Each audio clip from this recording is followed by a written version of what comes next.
Hi there, you lovely lot, and welcome to the latest episode of Pat's Procrastination, brought to you by the Pat's Propaganda YouTube channel. Here we are, folks, on episode 75, and as you can see, we are both doing the salute to service situation.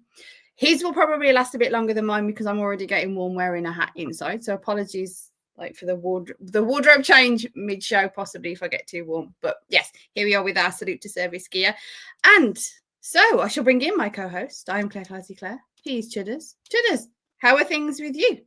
Another easy victory. Nothing to worry about, was it? Happy days. Smooth sailing. Do you see what I have to put up with, folks? This is this is the normal thing for me I have to deal with. Okay, it was a ugly thoughts? win, but I'd prefer an ugly win over a pretty loss, as they say. Their Patriots were a better team, but they were lucky to win this game, and it was a bit of a... I don't know. Most people say that the vibe that I'm seeing on the social media platforms is like nobody seems that really concerned, and Drake May's going to have a bad day, but he still managed, like great situational runs, and we still won the game, or Patriots still won the game. So, yeah, Victory Tuesday. What can you say? So I'm kind of with you. I'm going to pick up on one of the words you used there. I do think the Patriots were a little bit fortunate with this victory. So earlier, when things were going very well, and I almost felt a flip of other games where they start slowly and then the second half they dominate. Almost felt the opposite, where they started pretty strongly and then they didn't do very much in the second half and nearly cost themselves. It felt early on, yeah, brilliant. Another comfortable victory. We're on top here. We can give the nod, as Paul Perillo would say, and this one's in the bag. Then as turnovers happened, it started to go a little bit wrong. I still had confidence the Pats were going to win, but it felt like, okay, it's just a bit, like you said, an untidy victory at that point. And I thought, but in some ways, that's a good thing, because it felt a bit like the Steelers game earlier this season where they made mistakes and they lost. This time, they're going to make mistakes, but they're still going to win. They've slightly improved on that even when they're on their B or C game, they're able to still pull out the victory. But then come the end, it felt more fortunate than that example of, no, we're still in control even when we're making mistakes. It felt a little bit fortunate the way the game went. So would you say that if this had been the game, if this had been the game against the Steelers again, if we'd literally have done a rerun, do you think that you may have still seen a loss? Are you crediting it more to the fact that Atlanta were a bad team? I don't think Atlanta are that bad a team, but they still won. I don't think Atlanta are that bad a team. I'm posing the question. I thought it was going to be a close game going in. It was closer than I thought, and you could argue realistically it probably should have been a tie, but for Romo, and we can get to that later. It was frustrating because it felt like a step backwards. If this had been a loss, like the Steelers game, is that what you're asking? I'd have been even more worried. It was more the way that you were sort of portraying it then. With it being so similar to the Steelers game, would you credit that loss to the Steelers being a better team and this win to Atlanta being a worse team? If you see what I mean, it poses the narrative of where are you going then with that? That's all. I think the Steelers are. There's not much between the Steelers and Falcons. Probably the Steelers are slightly better at the moment, to be fair. Obviously, they're just not the Colts off, who were number one in the conference.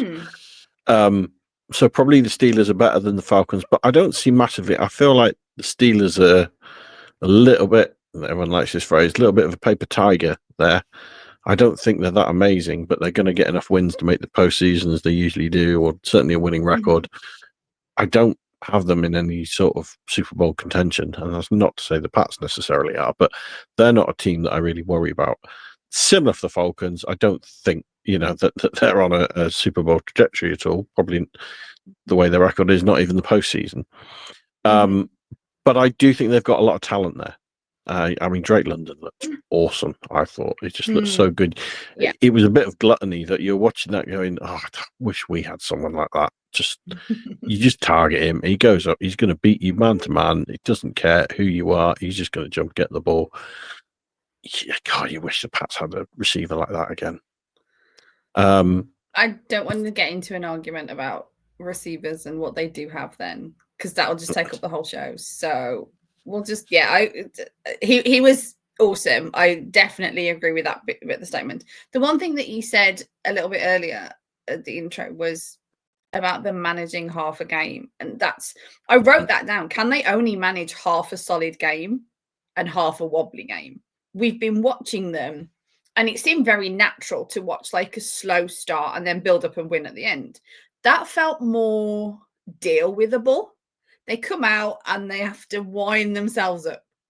That I can be like, okay, let's go. To start out well and to slowly taper off, is like, emotionally, that's not one I can deal with. I can deal with the opposite way much better than I can deal with what I was watching against Atlanta. So if you're gonna only have a half really good strong, or you're gonna have a bad quarter, can we do it at the beginning so that we can ascend rather than descend, please? I posted in my suggestional request there.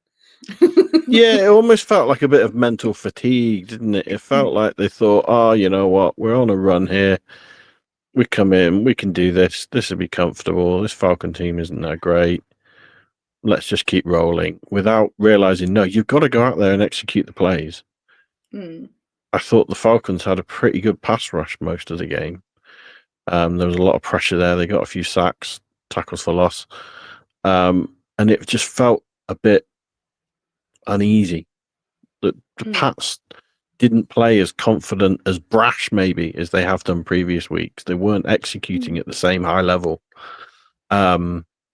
Not to jump ahead too much, but you wonder if that is not that they overlook the Falcons, but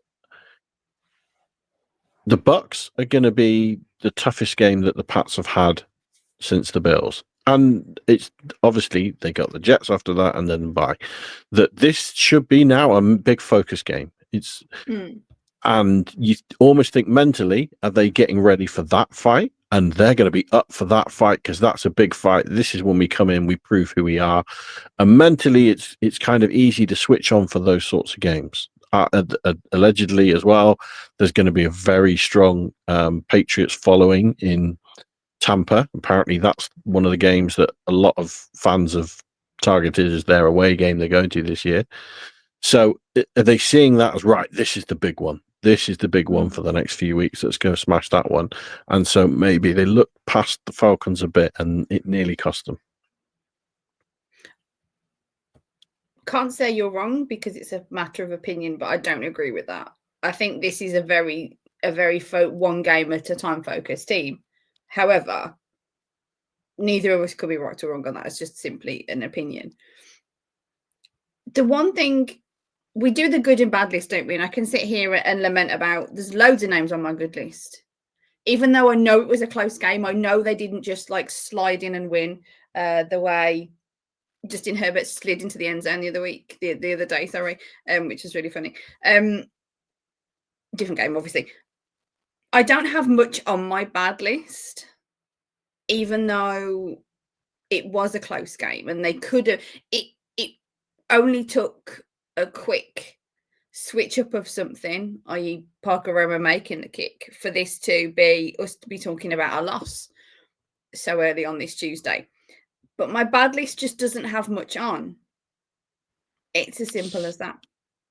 Yeah, I kind of know what you mean. I'd almost say there's traits. So I'm not saying Drake May is on the bad list, but one thing kind of on my bad list. He's on my bad list with May, kinda. I mean, he had a good performance, as I mentioned at the beginning, with like great situational runs. He had 2 touchdown passes, but it also wasn't a great game for him as well. He's not technically on my bad list. He's like hovering over my bad list, kind of. Yeah, I just felt he was holding on to the ball a bit too long at times. He wasn't getting rid of it. The pocket was collapsing, and he took some pressures, and he also made a couple of bad decisions. I mean, the throw of the middle that was intercepted wasn't great. Obviously, running back, ball in one hand, gets it knocked out for the fumble. It wasn't a great game for him. I'm not saying he had a bad day, but I think that's also partially because his floor is rising, and so we have that extra cut the way up. The time has come. She's got too hot. Oh no, I know, but I don't back on want to. just a quick breeze. My head's just warm. Just feeling the discomfort under the studio lights. She says. So not to do it in reverse, then. Yeah. But other than that, I had, and this wasn't Marcus Jones wasn't on my bad list, but the matching of Marcus Jones on London was on my bad list because it was always going to be a very tricky matchup, and just didn't play great generally, like overall. Is what my bad list is. I couldn't sit there and say, oh, well, it was because of this, or it was because of this, or they didn't do this right. This was difficult to assess in that way, particularly when, whilst again, it wasn't a blowout win or anything, my good list is extensive. The things that I wanted to touch on and the things that were great about it. So this one's a bit of a conundrum-y one for me, really, like trying to assess this almost loss, if you like, because they only won by 1 point. I was very at the end because the clock runs down and they just take a knee. And sometimes that frustrates me because it's so anticlimactic. I know why they do it. Please don't at me, folks. I know exactly why they do it. But I get it's so anticlimactic when they're like, oh, and they can't take a knee. And it's like, no, there's still like time of football that you should be giving me. What's going on? But it felt like they've only won by 1 point. We need more points. Do we not need more points? I was very frustrating for me at the end there, that one, I think. One thing that I'm going to shout out quickly to put it in before you mention it, I'm just going to shoehorn it in very quickly before you discuss all your wonderful goods, because I know you're the most positive person on this show, is the officials. Just let them play the game mostly. And it was like, oh, yeah, let's get this official team. And that's not because obviously the Pats only had a couple of penalties. It was because the game in general was more of they sat back and let football play the way football's supposed to play mostly. So I'm going to shoehorn that in there quickly before you start mocking me. And so move on to your goods, please. I was going to ask you about the referees, and I think that the Pats benefited from some referee calls there. So it doesn't surprise me that they're in your good list. Well, the Patriots got a free timeout at the end of the first half because they decided they were going to get the chains out and measure. And that surprised me because it turned out that it was fine and it was a first down. I felt like, okay, you've got a buzz in your ear to go and measure this. That must be because the computer has done its job and it's gone, hang on, guys, it's going to be short here. Yeah. You need to rethink the decision you've made there. And then they do the review and they say, oh, no, yeah, you got first down, crack on, well done. Free timeout, Patriots. That was just fortunate. Situational. Yeah. I think if that gone the other way, you would have not been happy at all. Fairness. No. But who said it? Oh, so I'm just completely biased then. Yeah, pretty much. Don't like zebras when the Pats go against them and impartial to them. I don't like when it goes for the Pats. When they're you don't like their stripes. Make them bad. Just. But you don't see it as a bad decision when it goes for the Pats. That's the point there. No, I do. I think you'll find that I am actually not that biased. It's that I don't like how officials can ruin the game, because I think you'll find last show I did credit the fact that the officials made some poor calls or missed some calls that would have been for the Browns. I think you'll find, if you rewind and listen to that show, you'll find me commenting. But I know you're so busy, so you won't have done that. But anyway, this isn't supposed to be an argument. This is supposed to be a positive show because it's Victory Tuesday. So were you happy with the tight ends, Claire? Yes.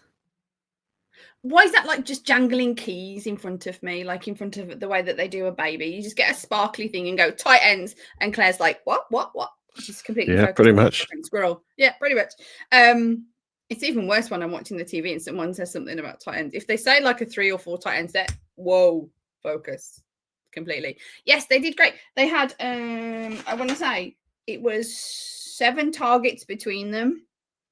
6 for Hunter and 1 for Hooper, and 4 receptions for Henry and 1 for Hooper. I think that one was, I haven't gone back and looked at it. I'm not sure whose kind of like fault it was, if you want to play blame. If Hunter ran the route incorrectly, or if May did a bad throw. So I know that some people will kind of want to clap back and say that, you know, Hunter's not great, and okay, clap back at me because Hunter is great. But yes, I love me some tight endage. I always love me some tight endage. It just makes me warm and fuzzy when there's tight end catches, to be honest with you. So yeah, Hunter is on my good list with lots of underlines, because I just think he's not my underrated player. But yeah, he's kind of like that solid. He's really good, and he's sort of always there, and he's mostly successful, and he's not all sparkly, but he's still really good. I had this problem with Ronnie Zone. Nobody would give him any credit because he wasn't this like sparkly great, but he was good he was doing well at blocking and stuff. And if he'd have had a quarterback that could have thrown the ball, maybe he'd have made more catches. But that's definitely not a conversation for this show. Yes, he made my good list. I will throw in now my underrated player, because he's like the next name on my list. Westover was great in the run block, and he's made my underrated player. I was going to ask if you enjoyed that fullback. I did. Of course I did. Oh, it's lush. Utterly lush when there's some great tight endage. Just powerful. Yeah. Dominating. Well, if you're going to throw your underrated, I'm going to give mine to Henderson. Obviously, with Stevenson out, Henderson again is going to have to step up. It wasn't a completely stellar game, but it was a turnover-free performance. I think he put up about 80 all-purpose yards, receiving and running, and it was a solid game. It was a solid game. It wasn't mind-blowing. It was just solid.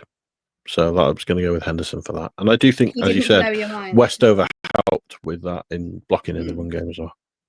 Yeah, even that it was, when you hear the name from the commentators, then you know that someone's blocking well. Because like blocking isn't sexy to most people. It's very sexy to me. So yeah, his name came up a couple of times. So that was definitely good. What? Blocking is sexy. You know, like you O-line action and the big guys and stuff. It's great. Love it, love it, love it. Oh, and I had an extra treat because we had Bradbury on the podium, and I was like, oh, I love it. Sorry. Anyway. you didn't like Bradbury when they got him, because you were so disappointed that you did, yeah? Well, I was upset at the lack of David Andrews, but I think if you rewind about 5 episodes of the show, and which I know obviously you won't do because you don't listen to me at all, I was rooting for Bradbury, that Bradbury was going to have a breakout year this year. I think you'll find I commented that. Then I think he had a not very good game. But after that, it's been fine. No, I like him. I like him. He's not going to be the long-term solution either, which kind of makes me sad, because I'm like, oh, I like him. So yeah. Maybe I've just got a thing for sectors. I think Douglas is the other one to mention who had a good game receiving. Touchdown. Diggs got another touchdown. Generally, the receivers were there for the key moments to get the ball down the field. I thought Pop had a good game. He obviously had that 58-yard run or reception and run, and his beautiful pass from May into the corner for the touchdown. That was just right in the bucket. It's getting late hands, as they say. It was good to see. Very good to see.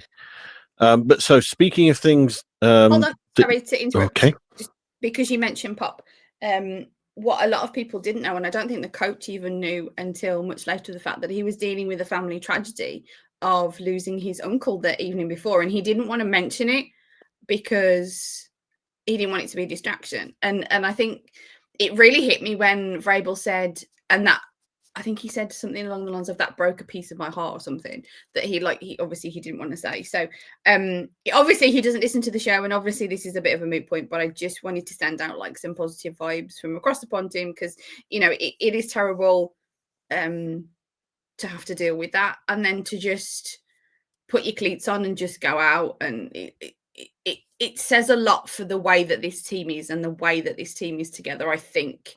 But I'm not going to get all emotional feelings, because the robot next to me doesn't really do much feelings and stuff like that unless it's he's annoyed at sports. But anyway, have you got anybody else on your good list? I have plenty. I was going to ask you the other one on your good list, and as you were just sort of talking about Bradbury and people that you were positive about in the summer, you were obviously very high and positive on Romo, and he came good in the end. So that's kudos to you. Why do you great thinking. Everything? Well, you met him, didn't you? I think when you went out to. I did. Yeah, so he was one of your favourites, and it came good. Yeah. Okay. You're still you must have been happy. Okay, you must have been really pleased. If anybody wants to like tap in for a co-host, please, applications are now being received. You can take my place. Yes, okay, fine, whatever. But no, seriously, on my good list, I had Bradbury and Campbell playing hurt. The defense limiting Bijan to just 46 rush yards. Yeah, that's a great run. They're still on there, isn't it? And Chason, generally speaking, mostly he seems to have a blip, but oh, and Tonga as well, suiting up there on offense and stuff. It's like, this is it. My good list. There was so much to like lament and be like, oh, this is great type thing. Yeah. What? Oh no, I was just saying if it put you off. Oh no, you're not going to do that.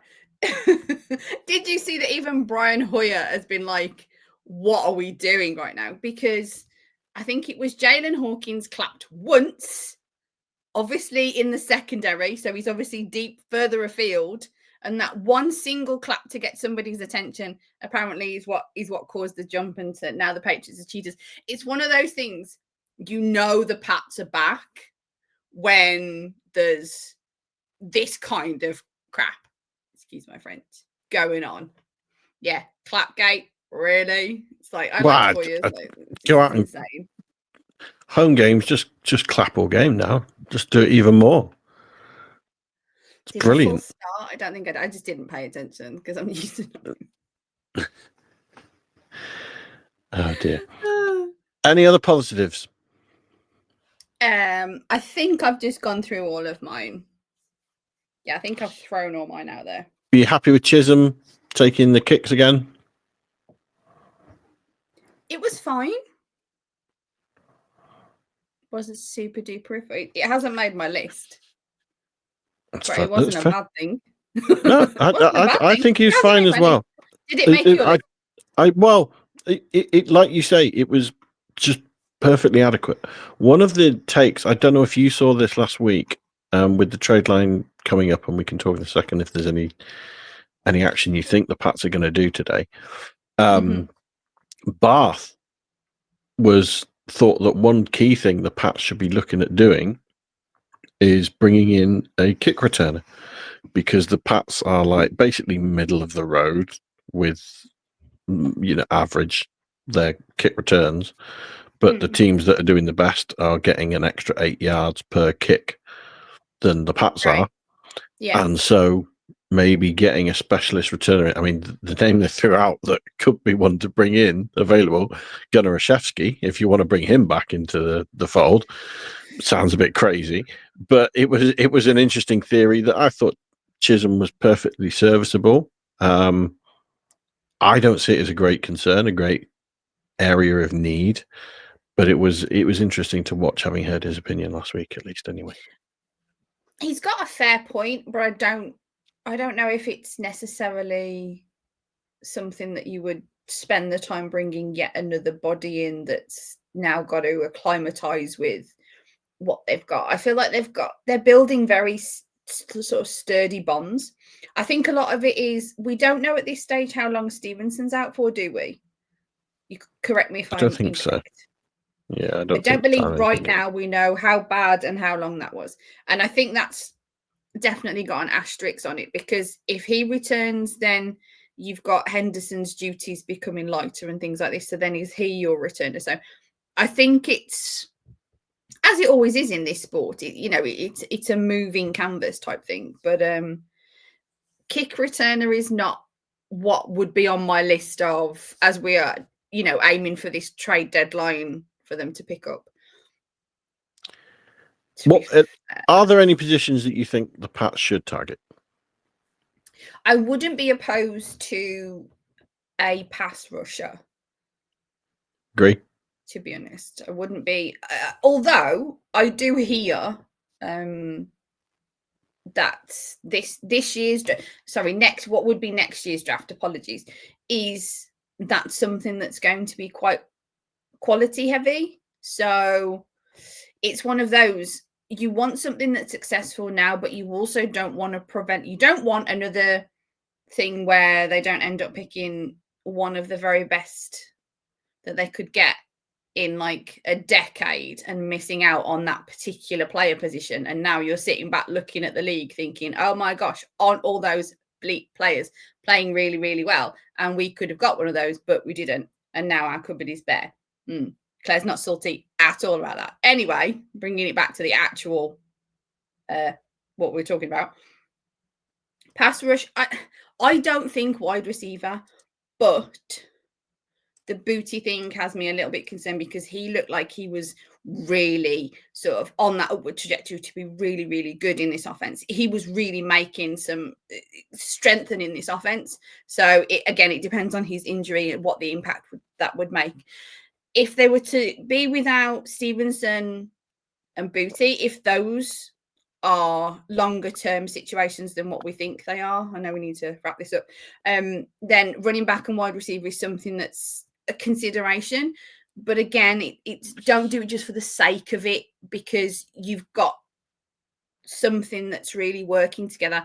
I wouldn't want to F up a really good locker room just for the sake of those couple of plays. I don't know if it would make as much impact as it could cause, if you see what I mean. So other than if they were to get a pass rusher, a really good one, then yeah, I'd be quite excited. Everything else is a little bit of gravy at the moment, really. Mostly. I agree. I would like a pass rusher. I don't think it's necessarily critical. It's just if there's the right fit there. And again, I would agree with you that, well, I think this is what you're saying. I don't really want necessarily short-term fixes. I don't want to jeopardize a pick for something just for this year.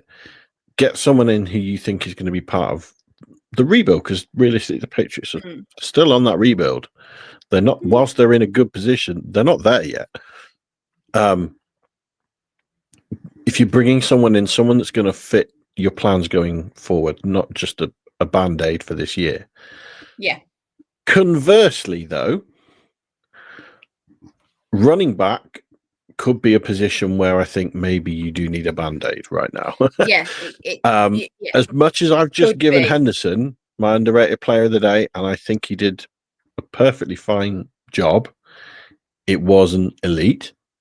And I'm not saying you're going to be able to go and pick up an elite running back, but also you're only one injury away from pretty much being on your practice squad for running backs now. Yeah. And so if you're able to get someone with some NFL experience, a solid running back in there, and I'm looking at maybe like, when I say level, someone like Gibson, I appreciate you're not going to get Derrick Henry. You're not going to get Saquon back. You're not going to get one of the top backs. But if you can get a perfectly good, serviceable, trustworthy running back in the room, maybe from one of the teams that are going to start tanking now, going to start looking at the draft and they think, yeah, go on, let's pick up another 5th round pick or whatever they want, and you can get a serviceable, good running back, then I can see some value in doing that right now. Yeah, I completely forgot about the loss of Gibson as well, actually, until you said it. So, yeah, to be fair, running back and edge, I hope they're looking at that. Like you said, I don't want them to just get something for the sake of it. I don't want them to get a not fit just to say that they got it. You know, if there is a really, really good running back out there, but he just really wouldn't work in this system, or he's got issues that, you know, that could cause discord in the locker room. I'm not saying that it would, but that kind of thing. I don't want to sacrifice it for that. But yeah, you do have a very valid point that they are not very far away from having practice squad running backs on the field and nothing else. No, not even a kind of go-to running back that they're trying to rest or something. Yeah, you are looking at a situation where they might have nothing. That's so it. And if you got to that position, it's almost a dual effect. Your running game is not going to be as effective, and if your running game is not effective, then teams are not going to respect your running game as much. It's going to affect your passing game because now, we'll drop an extra one into coverage, and it's going to make it tighter there. So that's why I think it's key the Pats are able to keep that solid running back. And that could be why Westover got more of a game, because they're thinking, okay, we're going to need to do something slightly different with the run game now. Yeah. And that was the route they went. Cool. Right. Shall we look ahead? Because we need to look at the Bucs game. Buccaneers, what are you feeling? I looked at their tight endage because that seems to be the biggest weakness on the defense. And I'm not overly concerned, although Otton is quite good. He's rather good. Mostly. I have got the Patriots winning this game 28-20. Not two scores, I suppose, but interesting. So I am hopeful, as I said at the start of the show, that this is a game the Pats are going to get up for. That, like the Bills game, they're going to say, right, this is a chance for us to show ourselves against pretty much at least a playoff team in the hunt here. Let's go prove that that's where we are as well. And they're going to be truly, truly up for this. They're not going to play down competition like maybe they did this past week. They're going to be up for this, and they're going to go out and perform a lot better than they have done. Okay. So my fear is that the Bucs are a good team. They're not perfect. Then they're not guaranteed a game in the championship game, let's say, whatever. But they are a very good team, and they're playing at home in the sun. It is the sun, isn't it? There is a day. What time's kickoff? I should have looked this up. This is bad prep. It is a 1 p.m. So it is a 1 p.m. So it's in the sun in Tampa. It is at the minute anyway. Yeah. Well, that ain't changing now. That's too late to change it. But yeah. No. I'm gonna do something you probably don't like, and I'm gonna predict a loss. I think the Pats are a bit fortunate this week. I very much hope I'm wrong, and hope that I'm right, that the Pats are going to pick up their game, play a lot better, and this is going to be another prove-it game like it was against the Bills. I think it's going to be close, so I'll say it's a 27-24 loss to the Buccaneers. Well, that's interesting. That's very interesting, because if the Patriots win, so then I win this week. Yep. I hope they do. I'll storm ahead of you. You'll be. I hope you storm ahead of me. 7. I hope you storm ahead of me. More sandwiches for me, please. Awesome. Love it, love it, love it. All the sandwiches. So that is it, folks. We need to wrap up so somebody can get to their meeting. So thank you for watching the latest episode of Pat's Procrastination, episode 75. So I do hope you will tune in next week. Don't forget to subscribe, as they say, rate, review, and subscribe to Pat's Procrastination. And make sure you're going over to patspropaganda.com to pick up all of the episodes, all of the swag, everything. Don't miss any of the fun. Tune in next time, folks. And as always, go Pats. LFG.